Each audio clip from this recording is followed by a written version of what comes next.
करके रखा हुआ था। और इस काम के लिए हमने फ्यूचर रेडी पॉलिसीज पर बल दिया है। और आज आपने देखा होगा, देश नीति के आधार पर चल रहा है, पॉलिसीज के आधार पर चल रहा है। एडोकिज्म को हमने त्याग कर दिया है और उसके कारण विश्व का विश्वास बनता है। हमने रिफॉर्म, परफॉर्म, ट्रांसफॉर्म के मंत्र को लेकर के आगे बढ़े और आज स्थिति ऐसी है कि देश रिफॉर्म एक्सप्रेस पर सवार हो चुका है।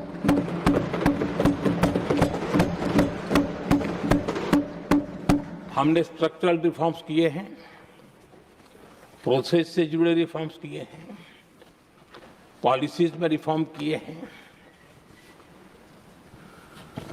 हमारा मैन्युफैक्चरिंग सेक्टर, हमारे उद्यमी ये सशक्त हो, भारत की हर चीज का वैल्यू एडिशन हो, उस दिशा में हमने प्रयास किया है। और मैं आज विश्वास के साथ कह सकता हूं, आज भारत विश्व के साथ स्पर्धा करने के लिए पूरी तरह तैयार है।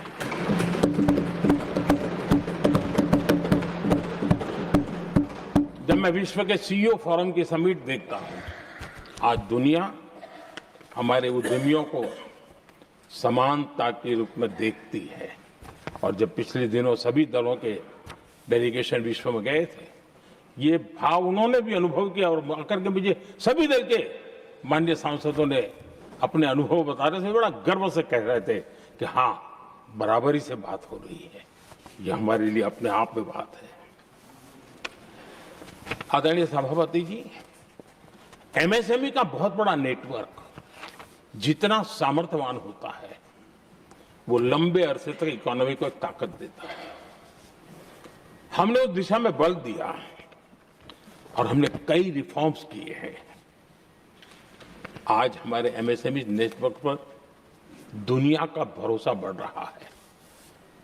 बड़े बड़े हो सकता है हम हवाई जहाज नहीं बनाते होंगे, लेकिन कई हवाई जहाज हैं जिसमें कई पुर्जे मेरे देश के छोटे छोटे एमएसएमई बना रहे हैं। आदरणीय सभापति जी, देश में हुए इन प्रयासों का नतीजा सबके सामने है। बड़े बड़े देश भारत के साथ व्यापारिक संबंध बनाने के लिए बहुत ही आतुर है। यूरोपीय संघ का ट्रेड डील हो, अमेरिका के साथ अभी अभी हुआ जो ट्रेड डील हो, और कल हमारे पीयूष जी ने सदन में विस्तृत जानकारी भी दी है। और पूरा विश्व खुल करके इस ट्रेड डील का तारीफ कर रहा है। और उसमें जब यूरोपियन यूनियन के साथ ट्रेड डील हुआ तो विश्व को एक भरोसा हुआ कि अब वैश्विक स्तर पर स्थिरता की संभावना बढ़ेगी। अमेरिका के साथ ट्रेड डील होने के बाद विश्व को और भरोसा हो गया कि जो स्थिरता की एहसास हो रहा था, अब गति का भी एहसास होने लगा है। अब विश्व के लिए शुभ संकेत है। आदरणीय सभापति जी, इसका सबसे बड़ा लाभ हमारे देश के नौजवानों को होगा। और जब मैं नौजवान कहता हूं तो उसमें मध्यम वर्ग का भी नौजवान होता है, शहर का नौजवान भी होता है, गांव का नौजवान भी होता है, बेटा भी होती है, बेटी भी होती है। और इसलिए उसे टुकड़ों में न देखा जाए। मेरे देश के युवा के सामर्थ्य का हमें गौरव करना चाहिए। और उनके लिए पूरा विश्व बाजार अब खुल चुका है। अब उनके लिए अवसर ही अवसर है। और मैं उनको कहता हूं, आइए दोस्तों, मैं आपके साथ कंधे से कंधा मिला करके खड़ा हूं। हिम्मत कीजिए, बढ़िए। देश आपके साथ खड़ा है और दुनिया आपका स्वागत करने के लिए इंतजार कर रही है। आदरणीय सभापति जी, जिस प्रकार से दुनिया में हमारे युवा प्रोफेशनल्स की मांग बढ़ रही है, इवन केयर गिवर्स की मांग बढ़ रही है। हर कोई मिलता है, हमें इस प्रकार के लोग चाहिए, इस प्रकार। कुछ लोग तो अपना स्पेशल ऑफिसेज यहाँ बना रहे हैं रिक्रूट करने के लिए, योग्य टैलेंट की खोज के लिए। इसका मतलब हुआ कि भारत के प्रोफेशनल्स के लिए भी विश्व में बहुत बड़े अवसर बन रहे हैं। आदरणीय सभापति जी, ये संसद का उच्च सदन, ये एक प्रकार से राज्यों का प्रतिनिधित्व करता है।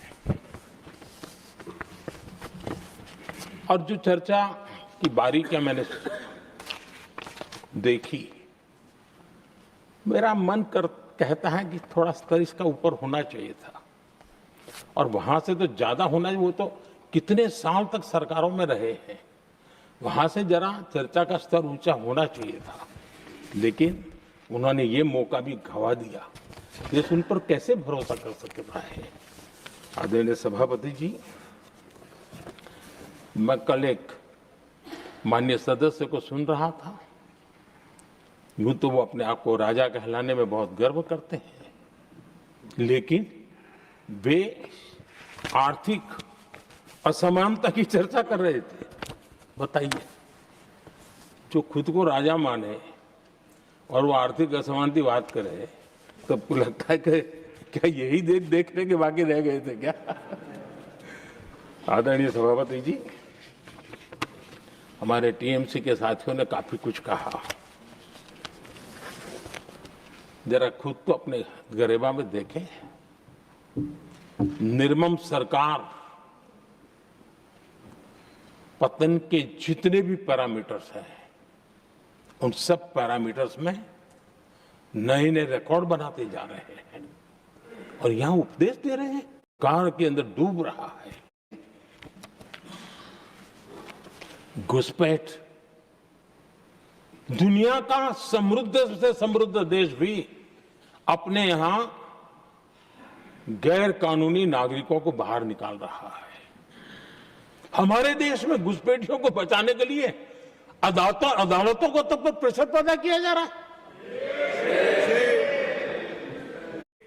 मेरे देश के नौजवानों के हक छीन रहे हैं, उनकी रोजी रोटी छीन रहे हैं, लेकिन उनके लिए महिलाओं पर अत्याचार होते रहे। सत्ता नीति के सिवा कुछ करना नहीं, और वो यहां पर हमें उपदेश दे रहे हैं। एक हमारे माननीय सदस्य काफी कुछ बोल रहे थे, जिनकी पूरी सरकार शराब में डूब गई,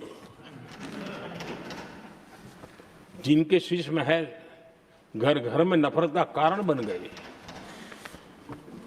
और शायद उनको ब्लैक शब्द ज्यादा पसंद है। हर एक अपना अपना एक भूतकाल होता है।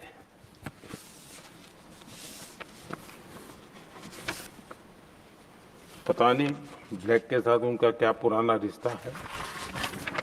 आदरणीय सभापति जी, ऐसे सभी साथियों से मैं आज जरूर कहूंगा, तुम कितना दुनिया को धोखा दोगे, तुम कितना दुनिया को धोखा दोगे। आईना देख लिया तो अपनी सच्चाई कहां छिपाओगे। डीएमके हो, लेफ्ट हो, ये दशकों से केंद्र में सत्ता में रहे हैं। आज डील की चर्चा होती है तो सिंचाई हो, ग्रामीण कोई व्यवस्था का काम, इन सारी चीजों को हमने इसमें लिया। अब जैसे जम्मू उधमपुर श्रीनगर बारामूला रेल लाइन, आज ये प्रोजेक्ट पूरा हुआ, और बर्फबारी में इन दिनों आपने देखा एक वीडियो बहुत पॉपुलर हुआ है, बर्फ के बीच में से चारों तरफ बर्फ की चादर छाई हुई है और वंदे भारत ट्रेन निकल रही है, और लोग कहते हैं गलती मत करना, है तो विदेश है, ये हिंदुस्तान है, ये रील चल रहे हैं बाजार में।